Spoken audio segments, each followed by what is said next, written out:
కోట్లాది మంది హిందువులకు ఆరాధ్య దైవం వెంకటేశ్వర స్వామి, హిందువులకు ఆధ్యాత్మిక రాజధాని తిరుమల తిరుపతి దేవస్థానంలో పనిచేస్తున్నటువంటి కొందరు పేరులేమో రాముడు కృష్ణుడు అని ఉంటుంది, కానీ ఇంట్లో వ్యవహారాలు మాత్రం జీసస్కి సంబంధించినటువంటి ఆ ప్రవచనాలు గాని ఆ ప్రార్థనలు గాని చేస్తుంటారు.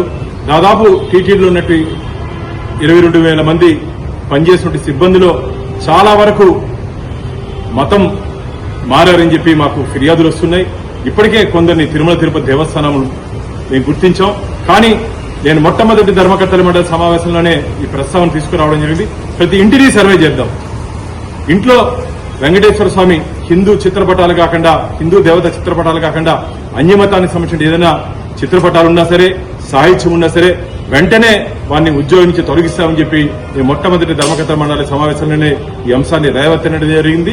నిన్న మా కేంద్ర మంత్రివర్యులు, కేంద్ర హోంశాఖ సహాయ మంత్రి బండి సంజయ్ గారు తిరుమల పర్యటనలో వచ్చిన సందర్భంలో వారికి చాలా మంది ఫిర్యాదు చేయడం జరిగింది. ఇక్కడ స్వామివారి ప్రసాదం గాని, స్వామివారి హారతి గాని తీసుకొని చాలా మంది పనిచేస్తున్నారని చెప్పి వారి దృష్టికి కూడా తీసుకురావడం జరిగింది.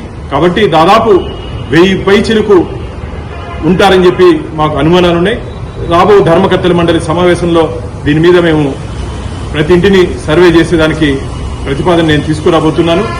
ఈరోజు కరుణాకర్ రెడ్డి గారు, మాజీ చైర్మన్, మా బండి సంజయ్ గారు మాట్లాడిన మాటల మీద వారు ఏదో విమర్శలు చేశారు. కరుణాకర్ రెడ్డి గారు 2019 నుంచి 24 వరకు ఆంధ్రప్రదేశ్ లో హిందూ వ్యతిరేక ప్రభుత్వం రాజ్యమేలింది. హిందూ దేవతా విగ్రహాలు, పవిత్ర రథాలు, హిందూ దేవత గుళ్లుపై దాడులు జరిగాయి. ఒక నాస్తికుణ్ణి తిరుమల తిరుపతి దేవస్థానానికి ధర్మకర్తల మండలి అధ్యక్షుడిగా నియమించారు. 2019 నుంచి 24 వరకు టీటీడీ చరిత్రలో ఎప్పుడూ లేనట్టు విధంగా భారీ అవినీతికి టీటీడీని అడ్డం పెట్టుకుని చేసినటువంటి సందర్భాలు టీటీడీలో ఉన్నాయి. నేను ఛాలెంజ్ చేస్తున్నా కరుణాకర్ రెడ్డి గారికి, మీరు సిద్దమా? ప్రతి ఇంటి సర్వేకి మీరు కూడా వచ్చేదానికి సిద్దమా? అక్కడ గాని అన్యమతానికి సంబంధించిన చిత్రపటాలు గాని, సాహిత్యం గాని ఉంటే వారిని అక్కడి నుంచి తొలగించేదానికి మీరు అంగీకరిస్తారని చెప్పి నేను బహిరంగంగా వారికి సవాల్ విసురుతున్నాను.